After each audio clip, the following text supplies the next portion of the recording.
सभी को नमस्कार। मैं मास्टर विजेंद्र बरोड़। भाई आज मैं आपके सामने लेकर आया हूं कि नॉर्मलाइजेशन क्या है।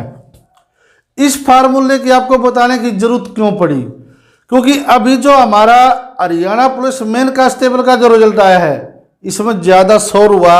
अग भाई एक 43 नंबर वाले का सिलेक्शन और 58 नंबर वाले का सिलेक्शन नहीं हुआ।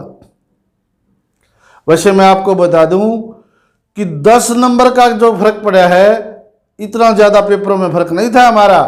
जिस बच्चे ने 31 का पेपर दिया है उसने 1 तारीख का पेपर भी देखा होगा, और जिसने 1 का पेपर देखा है उसने 31 का भी देखा है। हमारा जो हरियाणा पुलिस कांस्टेबल का पेपर था वो ज़्यादा हार्ड था, और सभी शिफ्टों में मैं पहले अंदेशा था 2 या 3 नंबर का फर्क पड़ सकता है, लेकिन 10-10 नंबर का जो फर्क पड़ा है वो भाई बिल्कुल ही गलत पड़ा है। इतना फर्क नहीं था शिफ्टों में, आपको भी अंदाजा है। और इसीलिए मैं 2-3 दिन बाद ही आया पूरा सोच विचार के, क्योंकि कईयों के कमेंट्स आए गुरुजी आपकी तो कट ऑफ बिल्कुल ही गलत गई। बिल्कुल गलत नहीं गई मेरी कट ऑफ, मैंने 55 तक का बता रखा था, और जनरल की 53 तक की लिस्ट गई है 31 वाली शिफ्टों की। हाँ, लेकिन मैं अपने आप को ये मानता हूँ जिस सटीक जो कट ऑफ की मैं बात कर रहा था वहाँ तक मैं बताने में आपको असफल रहा। क्यों रहा? क्योंकि जो ये नॉर्मलाइजेशन का चक्कर था ना, इसने बहुत से बच्चों का जो है भविष्य के साथ खिलवाड़ कर दिया। क्योंकि न तो हमारे यहाँ पर नेगेटिव मार्किंग थी, और फिर पेपरों में 10-10 नंबर का फर्क पड़ जाए ऐसा मेरे को नहीं लग रहा था, और था भी नहीं। पता नहीं कौन से फार्मूले से इन्होंने नॉर्मलाइजेशन किया है। मैं तो ये मांग करता हूँ कि जो हरियाणा स्टाफ सिलेक्शन बोर्ड है वो नॉर्मलाइजेशन का जो फार्मूला इन्होंने लगाया है इसमें उसको आउट करे, और जो बच्चे मेरी इस बात से सहमत हैं वो कमेंट्स करें और मेरे इस अभियान में साथ दें। क्या सरकार को इस फार्मूले को आउट नहीं करना चाहिए? अगर सरकार पारदर्शिता की कह रही है तो फार्मूले को आउट करे। सभी शिफ्टें हार्ड थी मेरे हिसाब से पुलिस के पेपर के लिए, लेकिन इतनी ज़्यादा कट ऑफ, बिल्कुल कुछ न कुछ गड़बड़ है। मैंने बताया था क्योंकि सरकार भी नहीं चाहती थी कोई और बखेड़ा हो। अगर सरकार को कुछ सूचनाएं भी मिली होंगी गड़बड़ की तो भी उन्होंने आउट नहीं किया इस बातों को। लेकिन आपको मैं ये बता दूं, जिन बच्चों का हुआ है अपने फिजिकल की तैयारी करें, और जिनका नहीं हुआ है वो भाई अपने आगे आने वाले पेपरों की तैयारी करे। अब कुछ होने वाला नहीं है।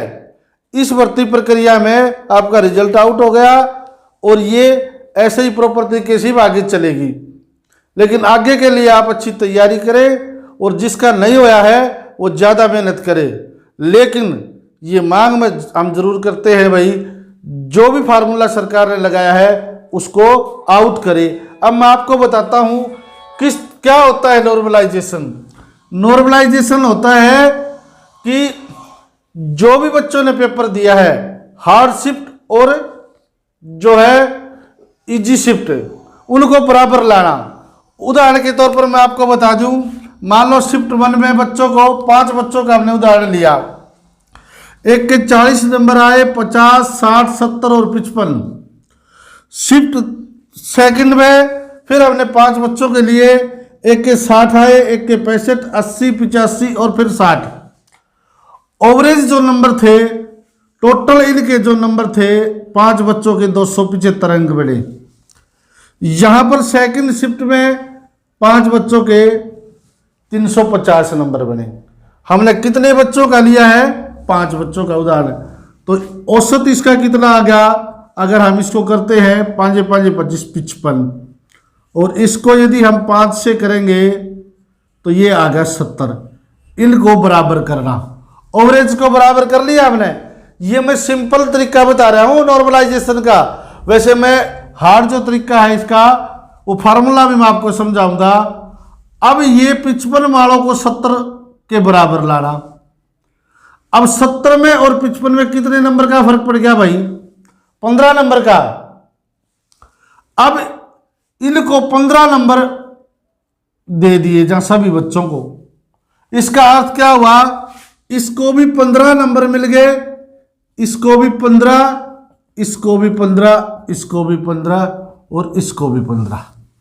इसका अर्थ क्या हुआ, इसको 15 मिल गए, इसके हो गए 55 और इसके कितने हो गए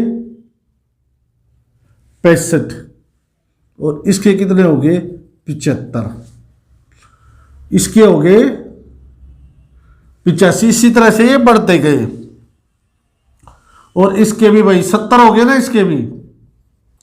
अब यहां देखो, ये जो 65 नंबर वाला है इसका नंबर नहीं आएगा और ये 55 नंबर वाला है इसका नंबर आ जाएगा। ये होता है नॉर्मलाइजेशन। यानी कि इस बच्चे के नंबर कितने हैं 55, इसका सिलेक्शन हो गया, इसके कितने हैं 65, ये रह जाएगा। यानी कि हार्ड शिफ्ट और इजी शिफ्ट को बराबर करना, ये मैंने एक सिंपल वे में बताया आपको। फार्मूला इसके कई तरह से है, जैसे मैं ये फार्मूला लेकर आया नॉर्मलाइजेशन का। अब इस फार्मूले से देखते हैं हम, ये मैंने आपको सिंपल वे समझाया था। इसमें क्या होता है, जैसे मैंने यहाँ लिखा है y minus x upon v minus u, u v minus a plus में एक्स। ये एक नॉर्मलाइजेशन का फार्मूला है। हमें नहीं पता हमारी सरकार ने, हमारा स्टाफ सिलेक्शन बोर्ड ने कौन सा फार्मूला लगाया है। कई तरह से नॉर्मलाइजेशन के फार्मूले लगाते हैं, तो इसमें मैंने समझाने की कोशिश की है आपको। ये थोड़ा सा सिंपल वे में समझाया था, इसमें थोड़ा फार्मूला से मैं आपको समझाता हूँ। मान लो आपकी शिफ्ट है हार्ड और इसमें आपको 54 नंबर आए हैं। कितने आए हैं 54 नंबर। एक्स क्या है, ये ए है आपके खुद के नंबर जो आपने प्राप्त किए। एक्स क्या है, सभी शिफ्टों में जितने भी जो सभी सेशनों में बच्चों ने पेपर दिया था उनका मीन और स्टैंडर्ड डेविएशन निकाला है, तो उससे हमारा मान लो ये आ गया 60। स्टैटिक्स में टॉपिक है, स्टैंडर्ड डेविएशन का फार्मूला यहाँ पर मैं नहीं समझा रहा, लंबा हो जाएगी वीडियो। उसके बाद वाई क्या है, सभी शिफ्टों में जो टॉप 0.1% बच्चे हैं उनका ओवरेज है। यहां पर याद रखियो, एक्स सभी शिफ्टों का और वाई भी सभी शिफ्टों का 0.1%, और यू जो है आपकी जो खुद की शिफ्ट है जिसका हम निकाल रहे हैं। मान लो आप अपना पेपर दे रहे हो, जिस शिफ्ट में आप पेपर दे रहे हो उसका है स्टैंडर्ड डेविएशन निकालना है उस शिफ्ट के सभी बच्चों का, तो ये आ गया हमारा 52। फिर जिस शिफ्ट में आप पेपर दे रहे हो उस शिफ्ट के 0.1% जो टॉप बच्चे हैं, ज़्यादा नंबर है, उनका एवरेज मान लो 62 है। उसके बाद ये फार्मूला लगाते हैं हम, जैसे वाई क्या है, सभी शिफ्टों के टॉप 0.1% बच्चों का एवरेज, यहाँ पर 65 है मान लो वाई का मान। एक्स जो सभी शिफ्टों का जो एवरेज का हमने स्टैंडर्ड डेविएशन 60 है यहाँ पर। फिर आपकी खुद की शिफ्ट का भी ये कितना है 62। तो फिर जो है टॉप बच्चों का,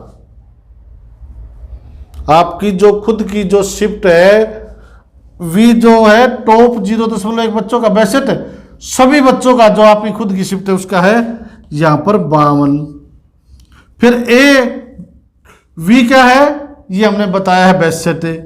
ए जो परसेंटेज आपने प्राप्त किए, जितने नंबर आपने मान लो 54 प्राप्त किए हैं, प्लस में एक्स सभी शिफ्टों का जो एवरेज हमने निकाला था वो 60 था।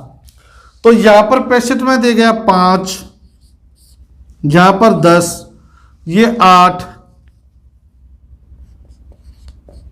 प्लस में 60, 5 दूनी 2 चौके और 60 4 64। यानी कि जिस बच्चे ने हार्डशिप में 54 नंबर प्राप्त किए थे नॉर्मलाइजेशन के बाद, उसके 64 नंबर हो जाएंगे इस फार्मूले से। इस तरह से ये नॉर्मलाइजेशन होता है। लेकिन भाई आपका क्या हुआ वो मैं फिर मांग करता हूं सरकार से, भाई पारदर्शिता है, आपकी पारदर्शिता पर कोई सवाल नहीं उठाते, लेकिन कैसे आपने पारदर्शिता बरती है, कौन सा फार्मूला लगाया है, उसको कृपया आउट करें। किसी को यदि मेरा वीडियो अच्छा लगा हो तो भाई शेयर करना, मेरे चैनल को सब्सक्राइब करना। फिर मिलते हैं किसी नए टॉपिक के साथ। धन्यवाद।